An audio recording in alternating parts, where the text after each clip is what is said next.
बात बहुत पुरानी है।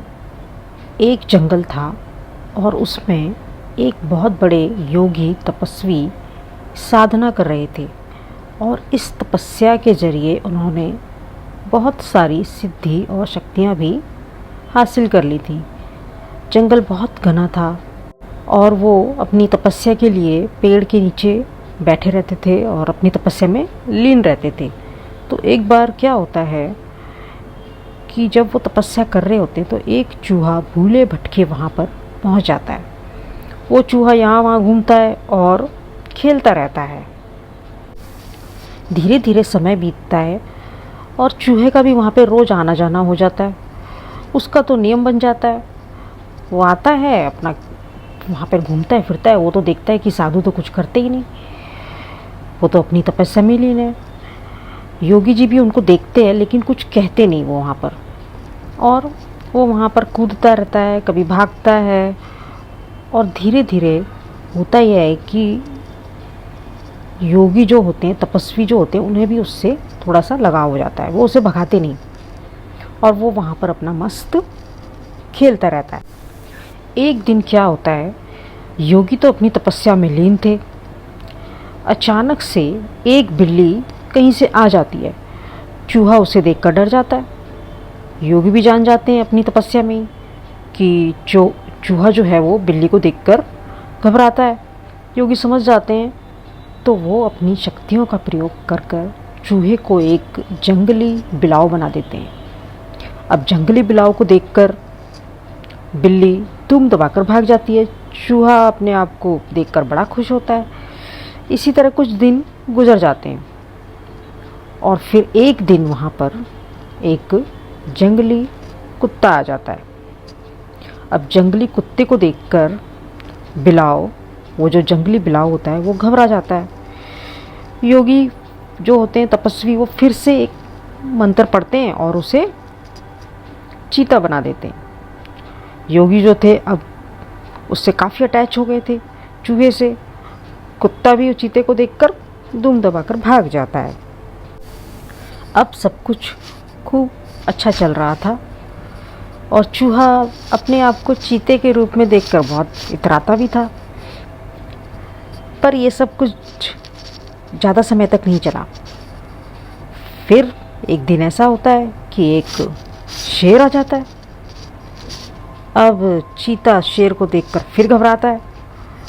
योगी भी अपनी तपस्या में जान जाते हैं कि शेर आया है और वो फिर से अपनी शक्तियों का इस्तेमाल कर उसे बब्बर शेर बना देते हैं। बब्बर शेर को देखकर जो शेर होता है, अब सिंह के सामने तो सब घबराते हैं, पूरे जंगल के जानवर घबराते हैं उनसे तो।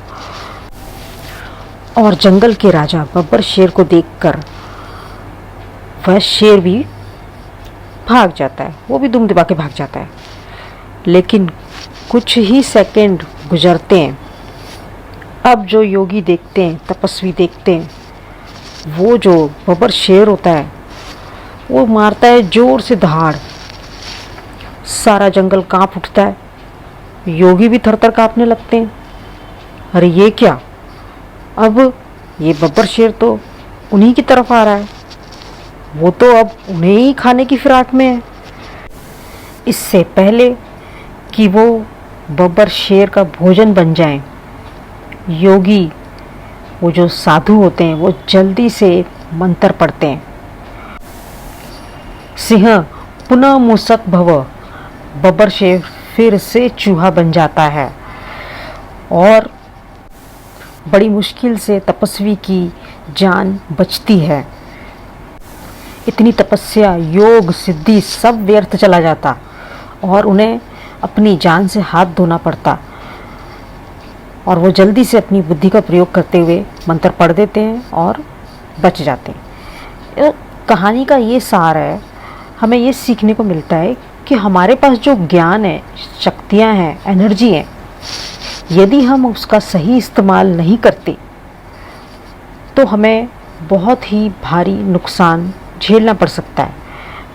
पद और प्रतिष्ठा में हम भूल जाते हैं और उस चूहे की तरह हम अहंकार को पालने लगते हैं। और अपनी शक्ति एनर्जी उसे देकर हम उसे एक तरह से बब्बर शेर, चूहे को बब्बर शेर बना देते हैं। जिस तरह से धीरे धीरे चूहा जंगली बिलाव बनता है, फिर चीता बनता है और फिर शेर, इसी तरह से अहंकार का शेर जब बड़ा होता है तो वो औरों को तो नुकसान पहुंचाता है, लेकिन वो आपको भी नहीं छोड़ेगा। इसलिए हमें अपने व्यवहार में विनम्रता लानी चाहिए, लोगों की मदद करनी चाहिए, दूसरों के लिए हमेशा प्रेम का भाव रखें और अहंकार के चूहे को कभी ना पालें।